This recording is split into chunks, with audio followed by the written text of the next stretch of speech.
The question is, what is it that causes somebody who's had a long-standing belief all of their life, firm, solid, like me,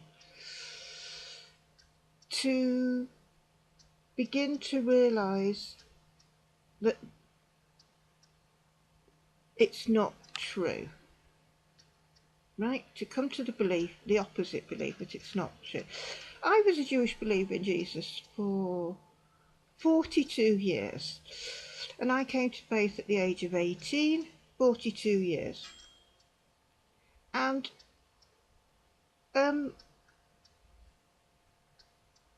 it's very easy to presume why people stop believing in something, and the presumption is, first of all, Satan. Well, I wouldn't give him the time of day. He doesn't have authority or any dominion over me. I am a thinking, intelligent person who can make my own decisions. I'm a smart Jewish woman, and I can rationalise, I can rethink things, and we make decisions according to the information that we're presented, like jury service. You make your decision according to the information that's presented to you and how you evaluate it, right? And when you're presented with different information that you haven't heard before, you then re-evaluate everything again, don't you? And you say, oh, perhaps the person isn't guilty after all, because I didn't have this information, right? So we all make decisions according to the information that we have. Now, I made the decision that Jesus was the Messiah according to the information I had. But I'm going to be really, really, really honest with you and tell you that right at the very beginning, when I was looking at scriptures, the Jewish scriptures in the Hebrew Bible, all these scriptures that are supposed to be fulfilled in Jesus, right at the very beginning, before I even put my faith in Jesus, I thought, this doesn't add up. It doesn't add up. I was looking everything in context on my own, right? Not consulting any rabbis, not consulting any Jewish scholars or anything. Just trying to read, and I'm thinking, it doesn't make sense. It doesn't make sense. And then I thought, not being very confident, well, what do I know? I'm just just an ordinary person, and all these Christians believe it, and there was hardly any Jewish people in those days believing in Jesus, and I thought everybody else knows better than me. However, I didn't think to consult any rabbi about this, to say, well, what do you think? What does the Jewish faith have to say about this? And of course, Christians are very, very nice. Many of them are very, very nice people, and I was kind of impressed with them and thought, oh, they seem so nice, and they seem nicer than I am, a better person than I am, and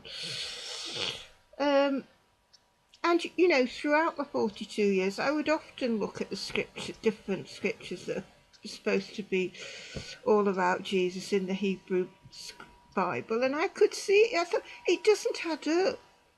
Even though I put my faith in Jesus, I could see, looking at the scriptures, that things didn't quite add up. But I just stuck with it for 42 years. It's extraordinary, isn't it? And I think it was to do with the spiritual experience, because as a obviously Messianic Jew, Jewish believer in Jesus, you have things and you think, oh, this all confirms that what I'm believing is correct. But from a scriptural point of view, I have to be honest, I could kind of see that things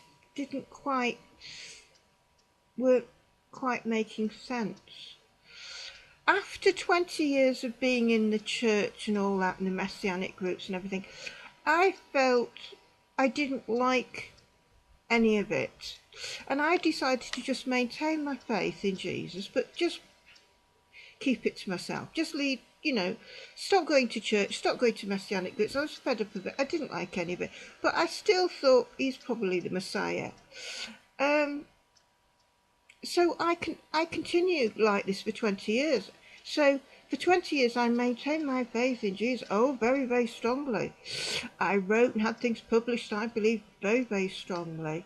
However, during that 20 years, I it was almost like I was being deprogrammed by being away from the culture and the influence, and that it was a very, very slow process of suddenly I came to the conclusion, the first thing that went, believe it or not, was I stopped believing that people who didn't believe in Jesus would go to hell. I suddenly realised this is nonsense.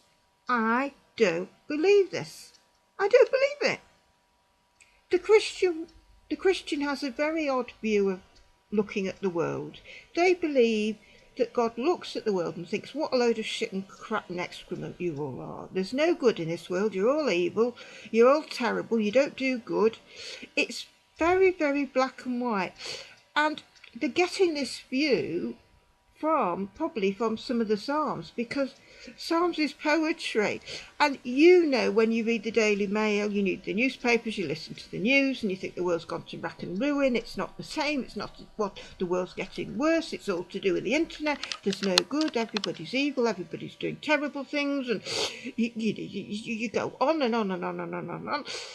But however, when you stop and think about it, about the world, you have to acknowledge there's lots of wonderful, wonderful good people in the world. There are good people in the world. But, the knee-jerk reaction is when you hear the news and you say, oh, no, it's terrible, And I wonder, this is how the psalmist feels. They write the psalms, you think the world's got to rack and ruin, nobody's righteous, nobody's good, everybody's terrible, nobody's leading a godly life, nobody cares about God, everybody's... And really, I began to realise that's what it's about. That these kind of psalms and things and these comments are people looking at the world and human beings in a totally negative way, in a moment of despair at what's going on in the world. And I realised this is very much a knee-jerk reaction. And I realise that there's so many good people in this world who perhaps believe in God, they don't believe in God, they have other faiths and things. Wonderful, wonderful people, good people in this world. And apparently, according to Christianity, they're all going to go to hell for not believing in Jesus. And I suddenly realised I just don't buy this anymore. I don't believe it. I don't believe it. Do you know why I don't believe it? Do you know why I stopped believing it? Because I thought God looks at the world and he knows there are good people out there trying to lead good lives. And this is what Christianity doesn't accept and can't accept, that there are good people leading very, very good lives that are pleasing to God, and God looks at them and thinks that's a very good person. They're leading good lives, they're trying their best. These people are very nice, decent, upstanding people of integrity, people of honesty, people who are trying to do the right thing in life. But does Christianity give any credence to this? No, it just dismisses everybody as evil. The sinners, everybody's... No, you make a mistake and you're evil. You make a mistake, you're a rotten sinner. It's like they have a very perverted view of how they think God looks at the world. Now, you and I know there are good people in the world. Now, if you and I know there's good people in the world, then so does God. And that's why I decided to just renounce this nonsense, in my view, that people who don't believe in Jesus are going to go to hell. I just realised it's just nonsense. And I just didn't buy it. That was the fundamental thing. And I think that was what was possibly the unravelling. Because once I realised that made no sense, then I found myself rethinking a lot of other things that I knew didn't make sense. And I think that was a pivotal thing. You see, obviously, from the church's point of view, from the Messianic Jews' point of view, I'm going to go to hell because I've betrayed Jesus, haven't I? Do you know, I have to be honest. I don't feel, I've talked to God about this, as you do, when you're in a state, as you do. And I've prayed about this many times to God. And I remember saying to God on Yom Kippur, I could be wrong, maybe he is the Messiah, but I just don't buy it. It doesn't add up from, I've listened to the rabbis now. I've gone to Jews for Judaism, the website. I've listened to the rabbis. I've listened to different rabbis. I've read books by rabbis now, and I can see that there's no credence to it. It doesn't make sense. But all the 42 years Christianity and Messianic Judaism was about preventing me from listening to the rabbis. The very people I should have been listening to in the first place, the rabbis, I was not listening to. Christianity, Messianic Judaism says to the Jew, don't listen to the rabbis. They're all against Jesus. They're all opposed to Jesus. They're refusing to consider the scriptures. They're spiritually blind. They've got this from St. Paul. They're spiritually blind. They are legalistic. They're all legalistic. They are blind. They are blind guides. That the Talmud is all against Jesus, that it's just the ideas of men, it's you can just dismiss everything. It's all anti the rabbi. That's what Christianity and Messianic Judaism is. It's against the rabbis. Don't listen to the authorities in Judaism. Now, you never get this within Christianity. You don't get Christians slagging off imams in the Islamic faith. You don't get that. You don't get people slugging off Catholics. I mean, you have a worldwide problem of paedophilia within the Catholic Church. It is a problem. It's been a problem for decades. They know it. They've admitted it. It is a problem. But nobody in the world thinks that all Catholic priests are paedophiles. I have never heard that. You don't hear anybody saying all Catholic priests are paedophiles, because we all recognise, using a common sense, that not all Catholic priests are paedophiles. It's common sense. Some will be, but not all of them will be. Equally, we know, using our common sense, that not all Muslims are members of ISIS, right? They're not all against them planning to kill everybody. We all know this because we use the common sense, right? But it does seem, when it comes to the Jews, in terms of Messianic Jews and Christianity, we don't listen to the rabbis. They're against Jesus. But it was only when I started to listen to what they had to say, and different rabbis too, listening to things, listening to Michael Brown, comparing what he was saying to the rabbis and everything, and I realised, remember, I knew an awful lot. I studied theology. I was, firmly set in my faith for 42 years, and I could see it didn't add up. And you're saying, what didn't add up? The list is so long. The list is so long.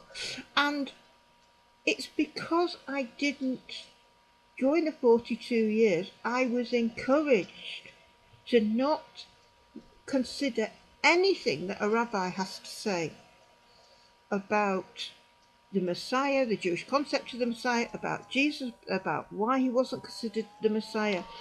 Probably what a lot of Christians don't know is that when it comes down to it, the reason why the Jewish people don't accept Jesus as the Messiah is we will not worship a man.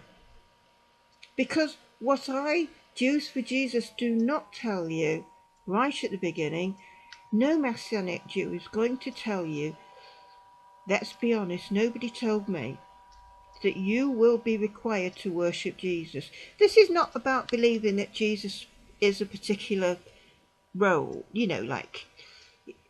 this isn't about him being the Messiah. This is about Jewish people being told and inducted and led into the Christian belief that Jesus is God. that Jesus is God's son, that you worship Jesus.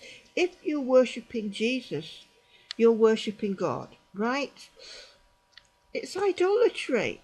Now, when I first heard this, I couldn't believe it. I thought, oh, how could it be idolatry? You know, I was so shocked. But the more I thought about it, I thought, God, yes, it is idolatry. It's idolatry. It is idolatry. You are worshipping a man. You think it's God.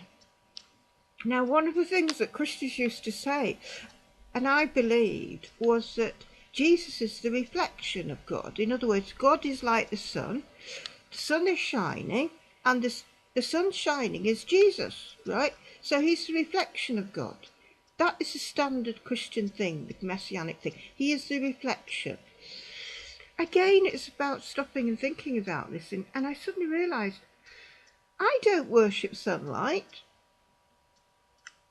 I mean, people that worship the sun do not worship sunlight. If you worship the sun, right, as people did, and probably still some people do worship the sun, they see it as a god and they worship the sun. They are worshipping the sun, right? They're not worshipping daylight, right? It doesn't make sense. If I was a sun worshipper and worshipped the sun, I wouldn't be going out in the morning and worshipping daylight. I wouldn't be praising daylight. I would be praising the sun, because the sun is what I'm worshipping, right? So you say you believe in God, right? So you worship God, right?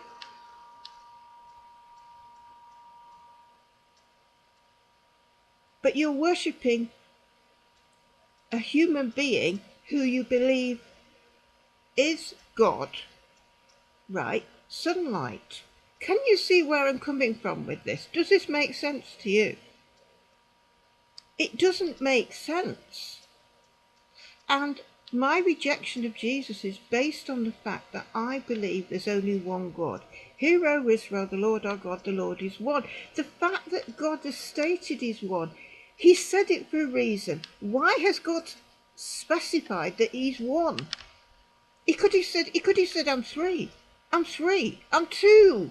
I am God and I am two. I am God and I am three. No, he said he's one. Now, why has he said he's one? There's a reason for everything. Could I suggest to you that the reason God has said he is one God is because he anticipated that in the future there would arise a sect that believes that God is three, that God is two even, right? The early church came to the conclusion that God is three. God is three, right? So Jesus is called Lord, God is called Lord. You in a home group situation and people are talking about the Lord. Who are they talking about? One person will be talking about the Lord and they mean Jesus. Another person will be talking about the Lord and they mean God. That's two entities. You're talking about Jesus and calling him Lord. I'm talking about God and calling him Lord. Who are you talking about? We've got two different entities here, God and Jesus. And this is why I think, for me, God is one. And therefore I only worship one God. I'm not going to worship Jesus. You see, if Jesus turned up in your Messianic fellowship, you would be worshipping him. You do worship him anyway, don't you? You don't have a cross there, but you do worship him. You're raising your hands, come Lord Jesus, as you take your throne, and as you build the throne and we worship you. You're worshipping him. Now, as Jews, would be commanded only to worship God. Hear, O Israel, the Lord our God, the Lord is one. And I'm saying there's a reason for this. And my rejection of Jesus is totally to do with the fact is that I believe there's only one God. I will only worship one God. I do not believe I need a mediator of a man God, a son of God, somebody who believes he's God incarnate, that he believes he's the son of God. I don't believe any of that. I believe in one God, direct access to God. Now, since I have rejected Jesus, I don't feel, to be honest, in all honesty, it's made any difference to my, what you might call a relationship with God. I don't feel God's deserted me. I still feel that God's presence with me. I feel he's here now with me. But that's just me. I've always felt that because I've always believed in God and I believe he's here. Right. I don't feel he's deserted me. I'm very aware of God, that he's still helping me. I don't feel that he's annoyed. Seriously, I am being quite serious here. I don't feel he's miffed, he's peeved, he's a little bit annoyed. You look at it from God's perspective. Surely, why isn't he communicating to me that he's annoyed with me? I don't get any sense that he's annoyed with me. I don't get any sense of the wrath of God. I don't get any of that.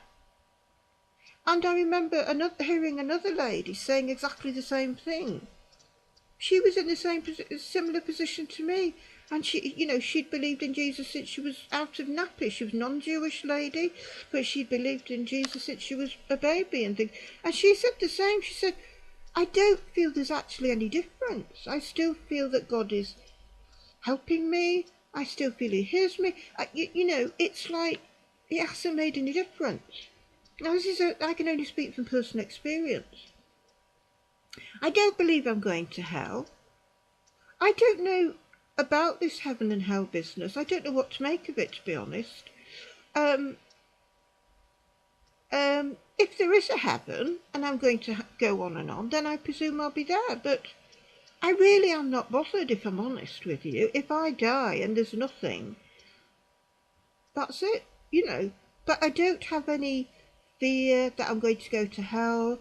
I don't feel I'm going to be judged by God because I haven't believed in Jesus anymore. Because I don't accept his status as being God anymore.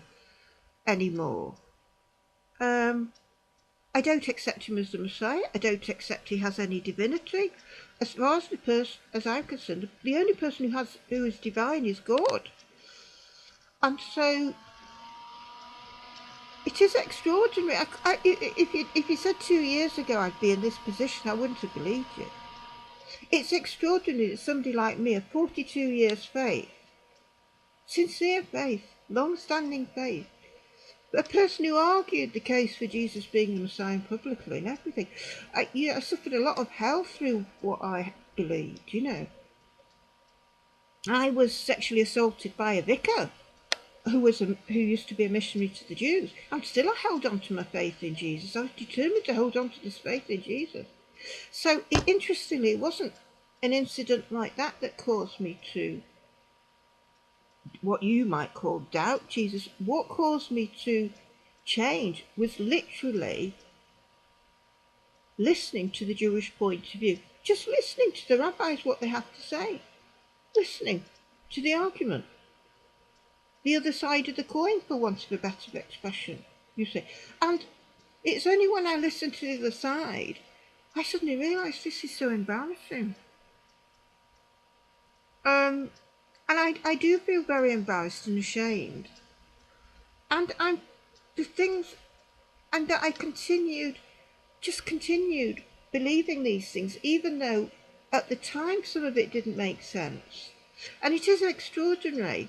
And I feel so embarrassed about it because it's like the warning signs were there, and it was all there right at the beginning because it didn't make sense to me at the beginning. I'm thinking, and I continued with something for 42 years. And I would just like other people in my position to just go and listen to what the rabbis have to say, to go to Jews for Judaism, to go to Operation Judaism, to listen to the Jewish point of view. Because for 42 years I was told, oh, don't listen to the rabbis. They're against Jesus. They're against God. They're blinded. They're spiritually, but all of this. And then I go and listen and I realised that they are correct in rejecting Jesus. They are correct. They're correct. The Sanhedrin were correct in handing him over, quite honestly. I would have agreed with that. Because this was somebody who was trying to get the Jewish people to believe in him as a mediator between God. I am the way, the truth, the life. No one comes to the Father but by me. This is very dangerous stuff. This is very dangerous stuff. And he got it coming, quite honestly. He got it coming for the things that he said. This is what the non-Jewish world doesn't realise. The non-Jewish Christian world does not realise that what Jesus was doing was leading the Jewish people into idolatry of worshipping him. Come through me. I'm the one that gives forgiveness of sins. That's terrible. Moses never said anything like that. None of the prophets would say anything like that. Abraham, nobody ever says anything like that. The only person who forgives sins is God.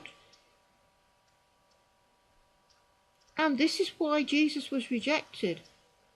And is still going to be rejected, and is rejected by me, because he is not God. He is not God in the flesh. I will not worship him. I refuse categorically. And in common with thousands of Jewish people throughout the ages, I would choose death rather than worship Jesus now, because the only person I will worship is God. And this is my faith. And my faith is Shema Yisrael Adonai Eloheinu Adonai Echad. I only worship God. And I would just like you to just go and reconsider and listen to what the rabbis have to say.